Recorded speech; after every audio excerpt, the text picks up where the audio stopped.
neyse de Suzanla.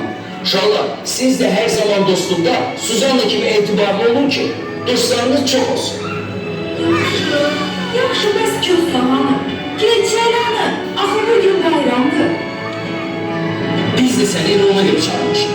Onların heç birindən xəbəri yoxdur. Fikirləşdik ki, bu işdə yalnız sən bizə kömək edə bilərsən.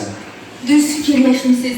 Mən indi bütün dostlara xəbər salam, onlardan xəbər tutaram. Amma inanmıram ki, başlarına nəsə pis bir hadisə gəlsin.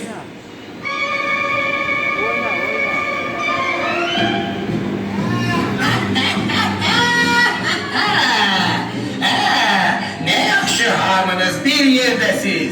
Yoksa elə beni gözləyirdiniz, ha? Cadugar, senin burada ne işin var? Yoxsa bu adamlar səni nə mənim? Hə, qoca? Ne yaxşı deyirəm ki, ikiniz birləşmisiniz. Yoksa beni qorxutmaq istəyirsiniz, ha? Belki sizin